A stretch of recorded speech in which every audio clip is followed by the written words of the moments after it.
earlier today, we were talking about this. Knicks announced that they were going to be moving on from Coach Tibbs. I was at the game Saturday night. This is obviously a pretty shocking NBA thing. What was your initial thought? Um, it's kind of crazy to say this, but the initial thought now is no really shock, you know. And I guess he kind of adds to complete that, every coach of the year from 18 to 23 has kind of found degrees of success, and then, kind of in the midst of it, been let go. But you kind of got to look at it from like a team building perspective. It's like that team is a really good roster and they're really close. So I guess maybe ownership, front office is just looking at it like what can get us over the hump, what can get us over the hump. And I guess that's the best solution they had. So to that point, the longest tenured coaches in the NBA now, Spo's number one, 17 years, Kerr's 11 years, Billy Donovan 5, Ty Lue 5, now Dagnall and OKC 5. It's got to be coaching in the NBA has got to be. People used to always say this about the NFL, but it feels like Yeah. this is this gig that it is like no matter what you do, you are on the hot seat 3 months in the next year. Yeah. I mean, you have guys in this league getting paid, upwards of 60 million. Maybe your top 4 to 5 guys average out mid 20s, 30. And then you have a coach that fits in somewhere in the probably 5 to 10 million range for most, maybe a little bit more for the premier ones. It's not traditional of sports, especially like amateur sports that we're so used to. It's not, where the coach is the final authority figure, kind of the be all end all, especially which we've seen in college over, you know, the history of it.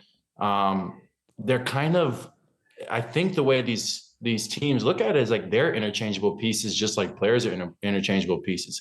And sometimes it seems like they treat them as even more interchangeable than maybe players. So if something's not going right, and we see this all the time in today's NBA, if something's not going right, they're very, very, very quick to put that on the coach and switch that coaching staff over. And I think it's tough because, it's a copycat league, and some teams have done it with a lot of success. You look at Golden State going from Mark Jackson, Steve Kerr, championships, dynasty run. You look at Toronto going from Dwayne Casey to Nick Nurse and immediately coming up with a championship. So I think that's kind of set a precedent that like this can be a successful a formula for winning to getting over the hump. Yeah, I was gonna say, and this is not necessarily a defense of any of these owners firing coaches, but to the point you just made, sometimes just a change of scenery and a change of voice works both ways. And I would use an example this year, earlier in the year, sort of another shock. One of these was when Denver fired Mike Malone, coming a couple years off of a championship. And Mike Malone's a great coach, probably will be a head coach somewhere this fall if he wants to be. But it was also like the team responded well to that happening, and it's the reality of it's sort of the reality of any sort of high pressure, high stakes business that involves people having to buy in and do things. Sometimes you have to shake the tree a little bit. It feels like to get that optimal buy-in, and it feels like something that can feel cold in the moment, but then after the fact, it doesn't always necessarily age badly that it's happening.